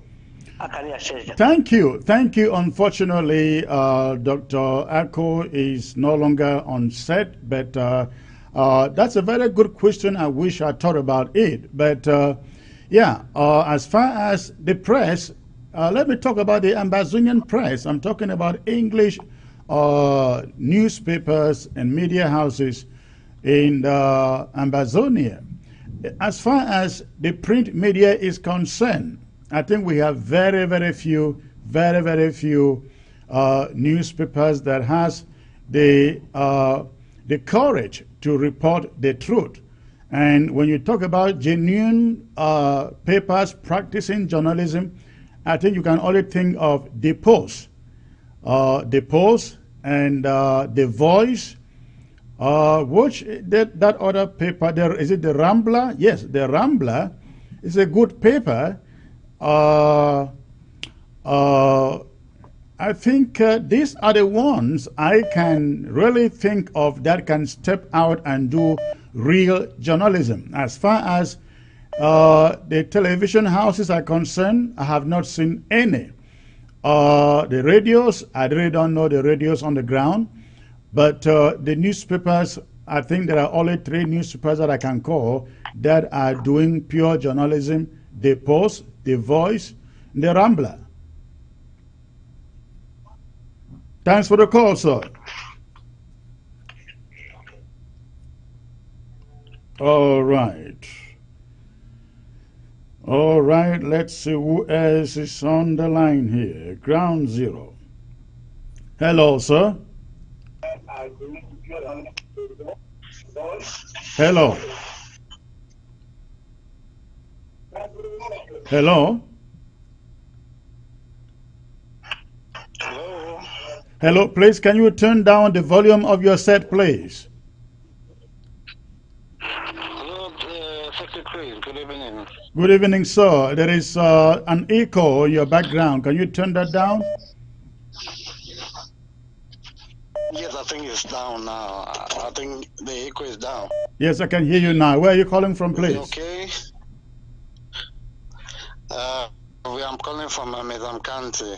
Okay, thanks for calling. To LGA. Okay, Baminda to LGA. What is your contribution, sir? I just wish to to appreciate you for the wonderful job you have been doing for the people of Southern Cameroon. You have sacrificed a lot. You are putting a lot for the struggle. We pray that God will bless you and give you more grace to continue in the spirit. Thank you. And I really want to appreciate Dr. Akojan for the wonderful risks, because I know it is risks with the situation in Cameroon, to come on TV, on ABC, to talk about the ongoing crisis. But I want to appreciate him so much for the wonderful job he is doing to educate the people of Southern Cameroon. All right. So let's keep up, and we pray that God bless us, and let's go through this crisis within the shortest possible time. Thank you very much, Secretary Chris. Thank you, sir. Thank you for the call. I appreciate it. You guys remain safe on ground zero. All right. Who is next? Let's see who is next here.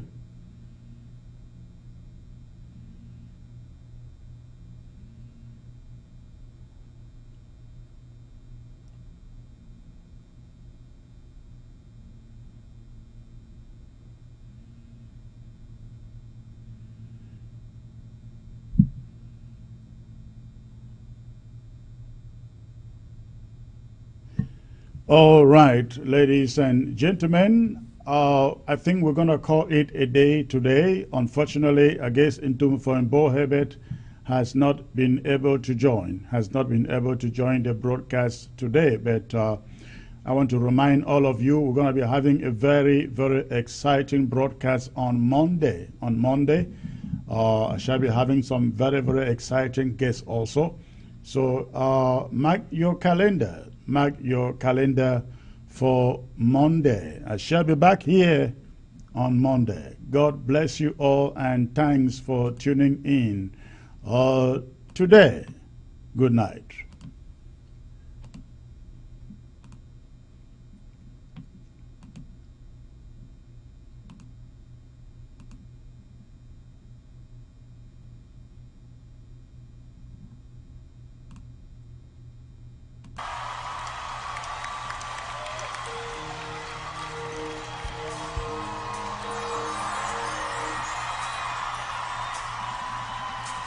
Hello, Cape Town.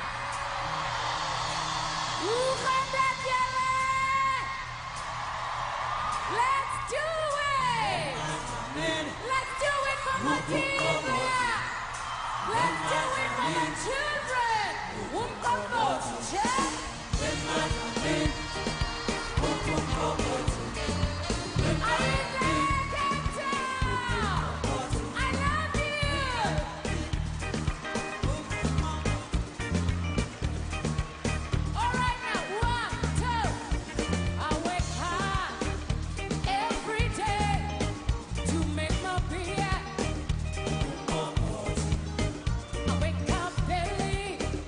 Every morning to please my people.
You need a financial instrument that provides a hedge against inflation, 100% guarantees that you will not lose your money, has tax-free growth and distribution, the ability to take an interest-free loan, avoids probate, provides creditor protection, guarantees your family that your income will be replaced should you die, helps you protect yourself financially against chronic, critical, and terminal illness, and of course allows you to take money anytime for any reason at any age without a tax penalty.